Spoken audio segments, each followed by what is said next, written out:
पुराने जमाने की बात है। शहर बसरा में दो दोस्त रहते थे। एक का नाम इब्राहिम और दूसरे का नाम यूसुफ था। दोनों बचपन के दोस्त थे। जवान हुए तो उन्होंने तिजारत का पेशा अख्तियार किया। खुदा की कुदरत कि इब्राहिम तिजारत में बेहद कामयाब रहा। उसने दिनों ही में बेअंतहा दौलत कमाई। मिट्टी को भी हाथ लगाता तो वो सोना हो जाती। मगर यूसुफ हमेशा नुकसान ही उठाता रहा। हालांकि वो बहुत मेहनत और तौजा से काम करता था। एक दफा उसे पता चला कि जिन बाहरी जहाजों पर उसने अपना तिजारती सामान दूसरे मुल्कों को रवाना किया था, वो सब के सब समंदर में डूब गए। इस खबर ने यूसुफ की कमर तोड़ दी।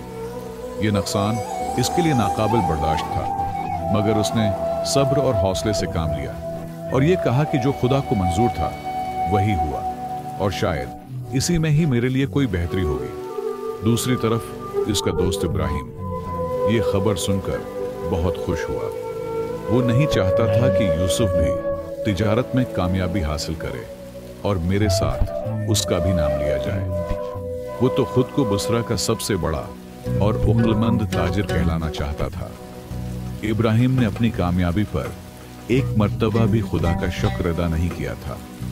वो बड़े गुरूर से कहा करता था कि मैं खुदा का शुक्र अदा क्यों करूं? मैंने जो कुछ भी कमाया अपनी अक्लमंदी और अपनी समझदारी के बदौलत कमाया है।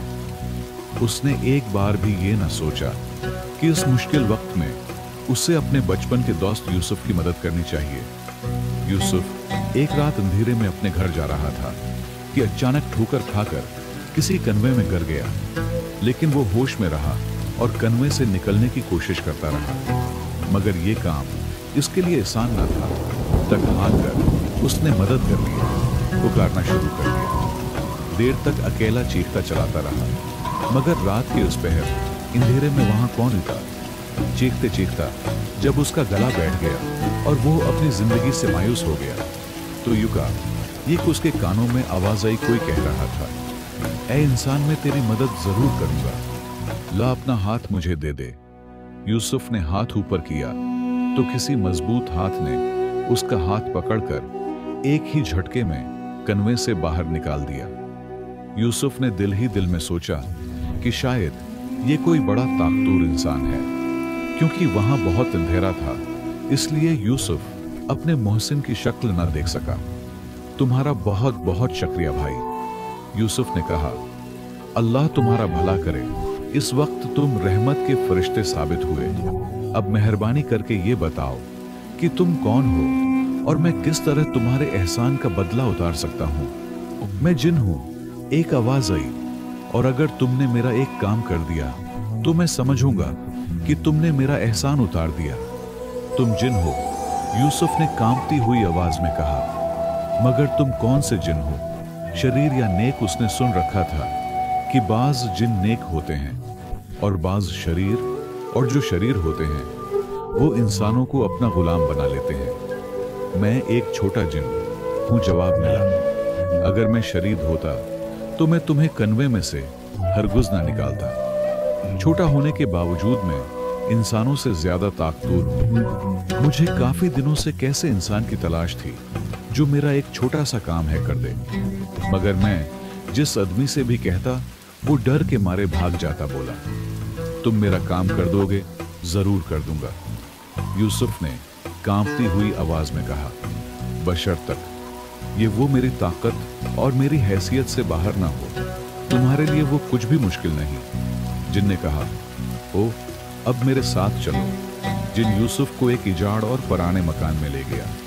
उसकी दीवारें गिर चुकी थी, दरवाजे और खिड़कियां टूट चुकी थी। जगह जगह चूहों ने बल बना रखे थे और छतों पर चमगादड़ फड़फड़ा रही थी। इस मकान में एक खुफिया तहखाना है।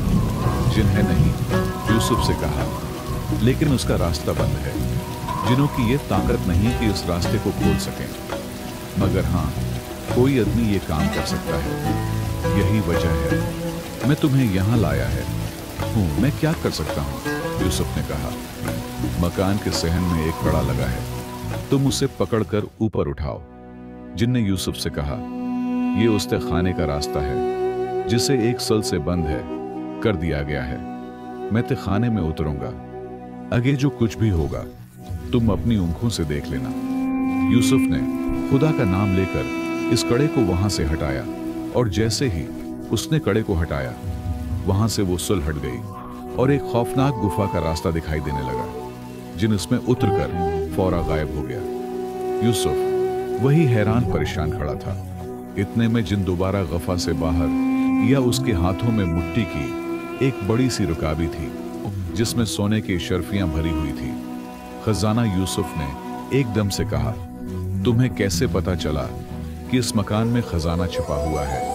दुनिया में जमीन के अंदर जितना नहीं खजाना दफन है। हम दिन उसकी खबर रखते हैं। इस मकान में दफन खजाने के बारे में मुझे 200 बरस पहले से ही पता था।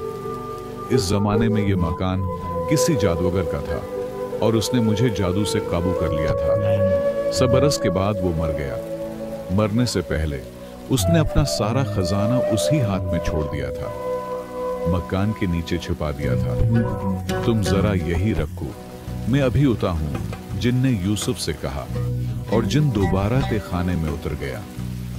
यूसुफ के सामने सोनों के सकों की भरी हुई एक रकाबी रखी हुई थी और अंधेरे में भी सोने की शर्फियां झलमल झलमल कर रही थी।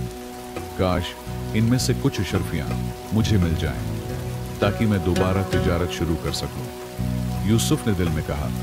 इतने में जिन दोबारा नमूदार हुआ। इस मर्तबा इसके हाथों में ये एक भरी हुई इशरफियों की एक और रकाबी थी।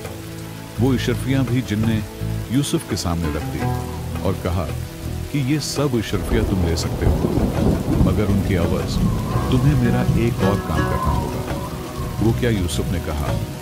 मारे खुशी के उसका दिल उछल रहा था। तुम जहां कहीं भी जाओगे तुम्हारा फर्ज होगा कि तुम मुझे अपने कंधों पर उठाकर अपने साथ ले चलो। तुम देखते हो कि मैं इतना बड़ा जिन नहीं हूं। जादूगर के इतना उर्सा गुलामी ने मेरी टांगें कमजोर कर दी और मुझे चलने फिरने में दुश्वारी होती है। अगर तुम मेरी मदद करोगे तो मैं वादा करता हूं कि तुम्हें ऐसी बहुत सी इशरफियां दूंगा। मुझे उन इशरफियों की जरूरत नहीं है। मैं तो बस ये चाहता हूं कि तुम मुझे हैं अपने कंधों पर उठा लो और मुझे जगह जगह की सैर कराओ नहीं। यूसुफ ने कहा, यह काम मेरे लिए नामुमकिन है। मुझे तुम्हारे इन रफियां की जरूरत नहीं है। क्या तुम मुझे सोने की इन चंद इशरफियों के अवज गुलाम बनाकर रखना चाहते हो? बस मैं अब अपने घर जाता हूं, ठहरो। तुम यूं नहीं जा सकते। जिन ने कहा। जिनके तीवर एकदम से बदल गए। अगर तुमने मेरा कहा न माना तो मैं तुम्हें उस मकान में कैद कर दूंगा और तुम भूखे प्यासे एड़ियां रगड़ रगड़ कर मर जाओगे। ये काम मैं किसी और आदमी से भी ले सकता हूं, मगर मुझे मालूम है कि तुम्हें उस वक्त पैसों की बहुत जरूरत है, इसलिए ये पेशकश मैंने तुम्हारे सामने रखी है। बेवकूफ मत बनो यूसुफ सदागर। अगर तुम मेरी बात मान लो तो तुम्हारी जिंदगी हमेशा सुकून से गुजरेगी। नहीं, मैं तुम्हारी गुलामी से बेहतर मौत को समझता हूं, यूसुफ ने जवाब दिया। मगर इतनी कीमत का जो मुआवजा तुम मुझसे वसूल करना चाहते हो वो मैं कभी नहीं दूंगा। हट जाओ मेरे रास्ते से और मुझे घर जाने दो। ये कहकर यूसुफ ने आगे कदम बढ़ाया, मगर जिन ने उसका रास्ता रोकने की कोशिश की और उसे पकड़ने के लिए अपने दोनों हाथ आगे बढ़ाए। यूसुफ ने जिन को जोरदार धिका दिया। जिन लड़खड़ाया और फिर उसने मुना से जोरदार चीख निकाली और तहखाने के मुना में गिर गया। यूसुफ ने पत्थर की सल उठाई और तहखाने के मुना पर रख दी। यूसुफ ने जल्दी जल्दी सोने की इशरफियों वाली रकाबियां उठाई और सर पर पांव रखकर वहां से भागा। उसने उन शर्फियों से कई बहरी जहाज खरीदे। बिगड़ी हुई किस्मत ने पलटा खाया और उसे कारोबार में मजीद मुनाफा होने लगा। यहाँ तक कि वो दिन भी आ गया जब वो बुसरा का सबसे बड़ा ताजिर बन गया। उसका दोस्त इब्राहिम हसद के मारे अंगारों पर लौट रहा था। उसने बहुत दिमाग लड़ाया मगर कुछ भी समझ न सका कि आखिर यूसुफ की उस कामयाबी का सबब क्या है। एक रोज उसने यूसुफ को अपने घर बुलाया और उसकी खातिर तौजा करने के बाद बातों बातों में से पूछा कि यार ये तो बताओ कि तुमने ऐसा किया जादू किया कि तुम बसरा के तमाम ताजरों को पीछे छोड़ गए।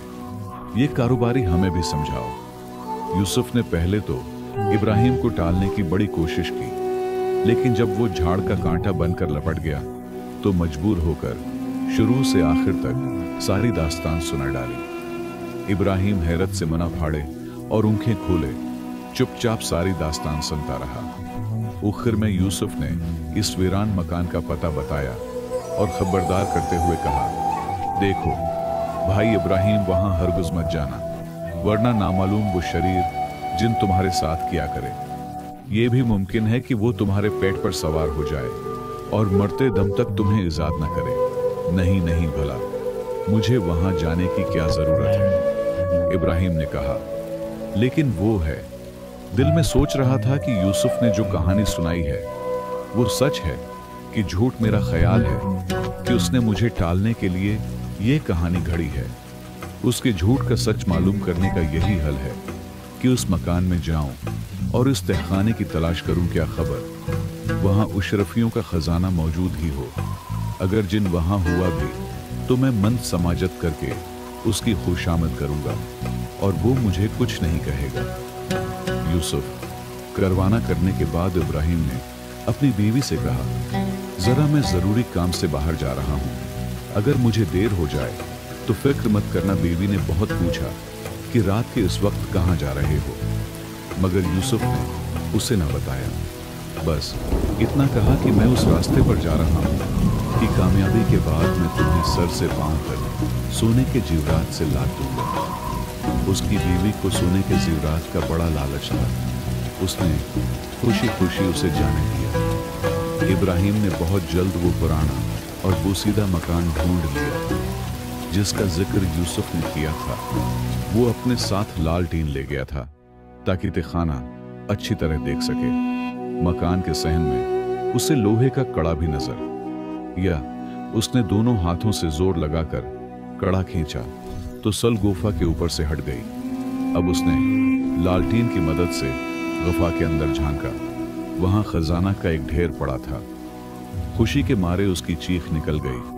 उसने लालटीन को एक साइड पे रखा और तहखाने में उतरने की तैयारी करने लगा। अभी उसने एक पांव ही अंदर रखा था कि खौफनाक आवाज आई। ये वही जिन था। अच्छा तो तुम मुझे इजाद करवाने के लिए आ ही गए। मैं बहुत दिनों से इश्क तहखाने में बंद था। ए अदमजात, तुम्हारा बहुत बहुत शुक्रिया।